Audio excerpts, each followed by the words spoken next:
मित्रों, सम्राट जयचंद का जिक्र चल रहा है और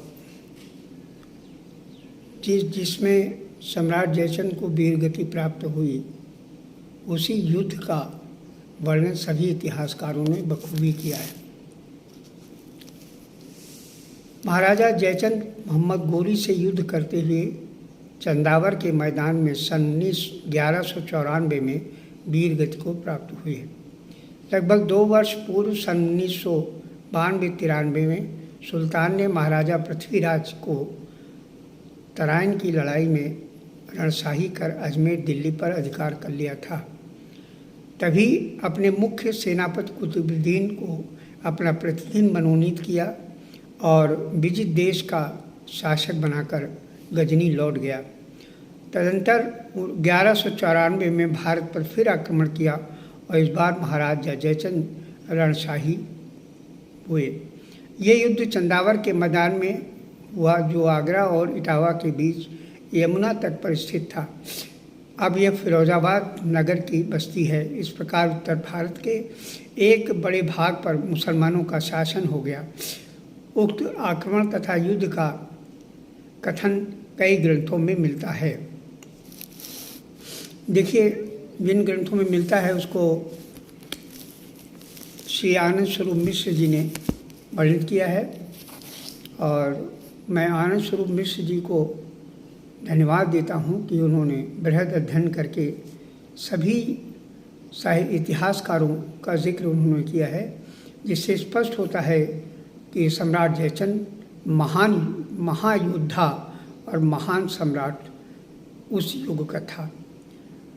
राजशेखर सूरीकृत प्रबंध कोश में इसकी कथा ये है कि सुहाव देवी नामक एक विधवा थी जो अत्यंत रूपवती का कुशाग्र बुद्धिवती थी।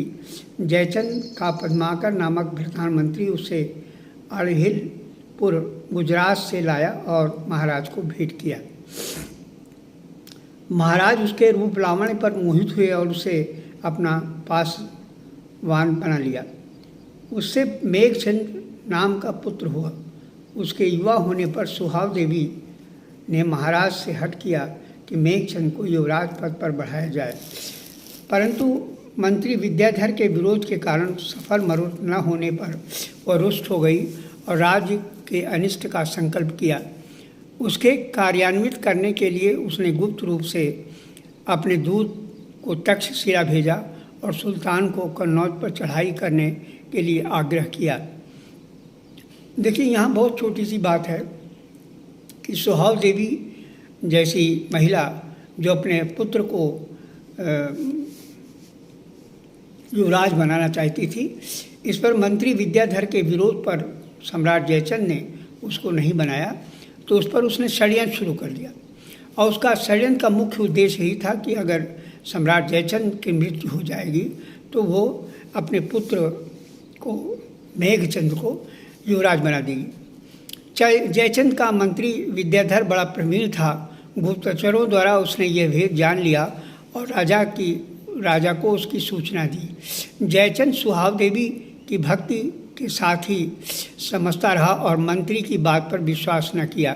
विद्याधर को इस पर बड़ी ग्लानि हुई और भावी अनर्थ के शोक से पूर्णमयी गंगा के प्राण अर्पण कर दिए। कुछ काल बाद अवसर पाकर सुल्तान ने आक्रमण किया।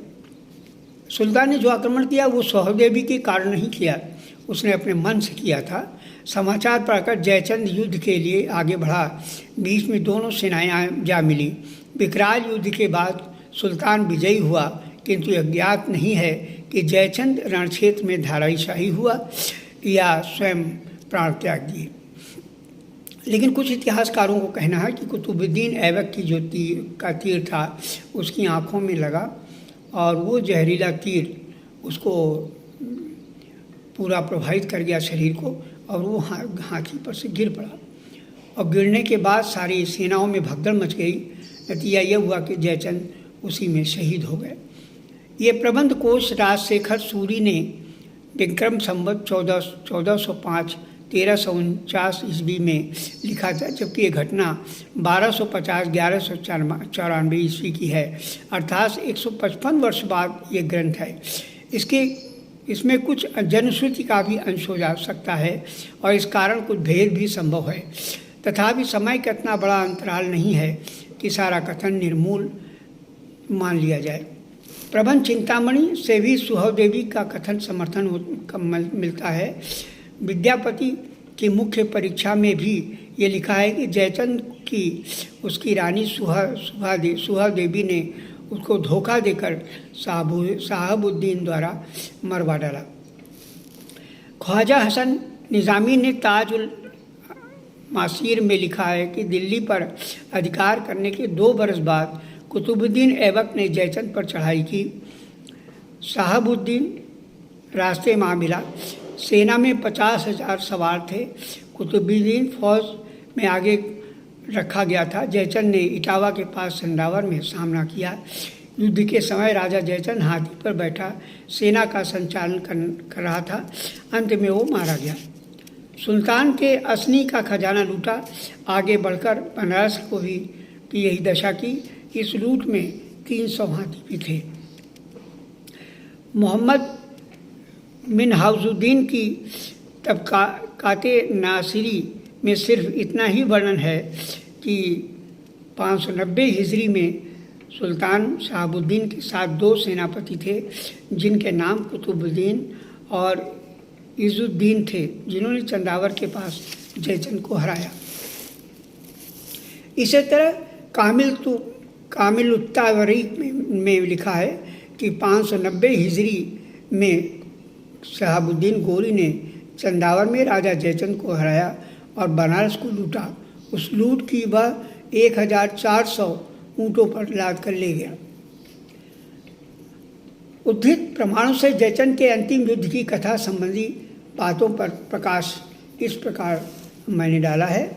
देखिए, श्री आनंद स्वरूप मिश्र जी ने जो प्रकाश डाला उस पर मैं दृष्टि डाल रहा हूँ। 2 प्रमाणों से युद्ध का समय निर्विवाद स्थापित होता है, जो 590 हिजरी 1194 ईस्वी विक्रम संवत 1250 होता है। इसी प्रकार युद्धस्थल भी मालूम हो जाता है और वो भदावर या चंदावर था। ये जिला इटावा में है। इटावा में जयचंद का किला भी था।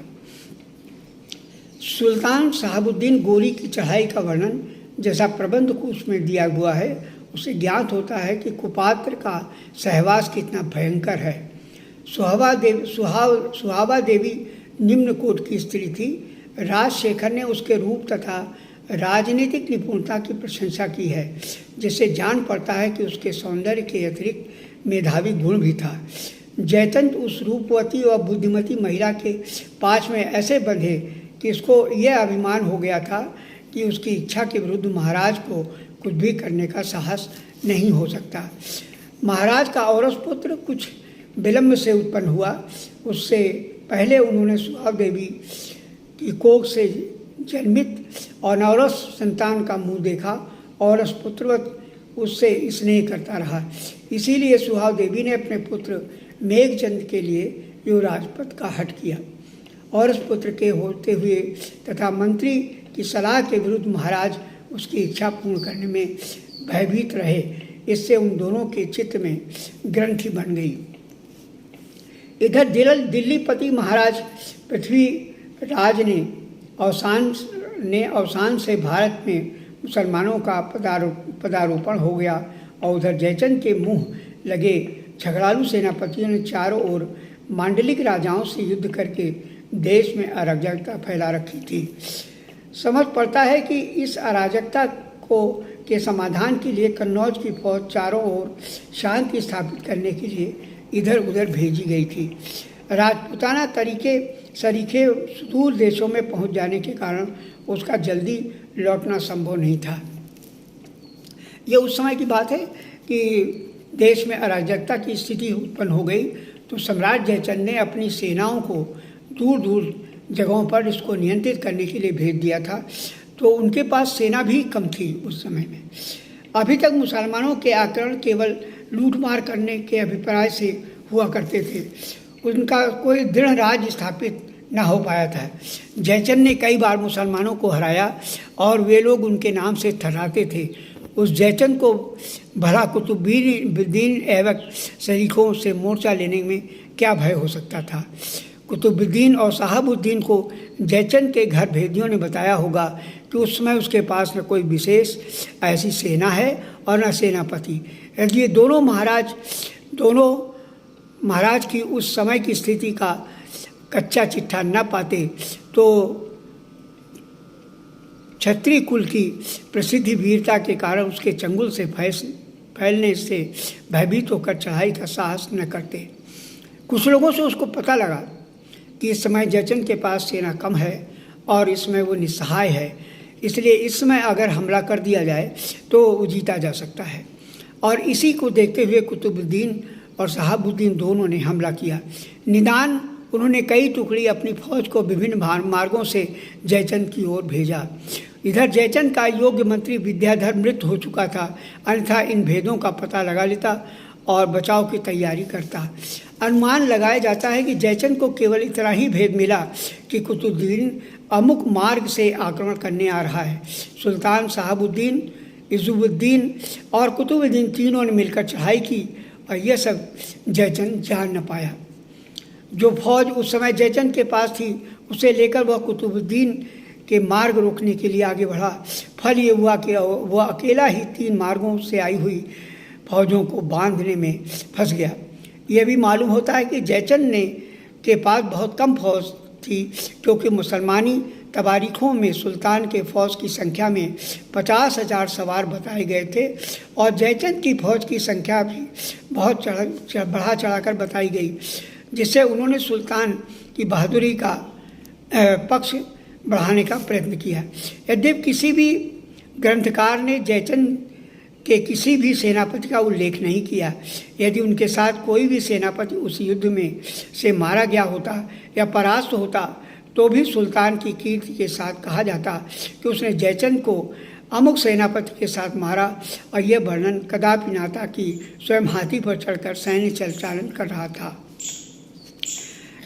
आगे मिश्र जी कहते हैं, यह भी वर्णन किसी से नहीं किया गया कि जयचंद की फौज भाग खड़ी हुई। इससे समझ पड़ता है कि जो वीर अकस्मात ही इस स्थिति में आ पड़ा। यह भी थी उसकी फौज ने उस रण यज्ञ में अपने प्राण समर्पण कर दिए।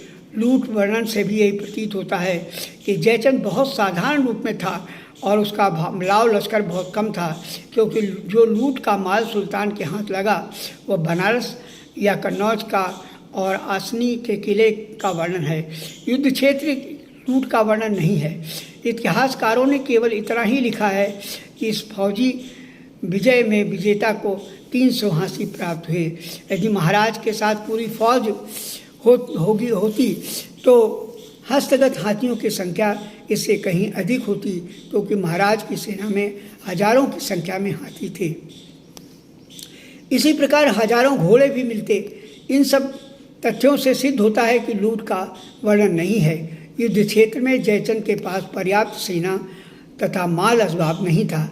फरिश्ता के आधार पर तो यहाँ तक कहा गया कि कुतुब के तीर से घायल होकर जयचंद का प्राणांत हो गया और उसका शरीर हौदे से गिर पड़ा। कुछ भी हो, यह निर्विवाद है कि उक्त कठिनाइयों के होते हुए भी महाराज ने हाथी पर सवार होकर स्वयं युद्ध क्षेत्र में कुशलता से युद्ध का संचालन किया और बड़ी वीरता से लड़े। यदि दुर्भाग्यवश उनको तीर न लग गया होता तो युद्ध का परिणाम उनके माफिक होने की संभावना होती। हजरत निज़ामी का कहना है कि जयचंद युद्ध में मारा गया। प्रबंध कोशकार कहते हैं कि यह ज्ञात नहीं कि मारा या उसका क्या हुआ। इन दोनों कथनों से इतना तो स्पष्ट है कि जयचंद विजेता के हाथ नहीं लगा। उसके शत्रुओं ने भी यह नहीं कहा कि यह रणभूमि में भाग निकला। इससे समझ पड़ता है कि युद्ध में वह साहसपूर्ण लड़ा और वीर गति पाई।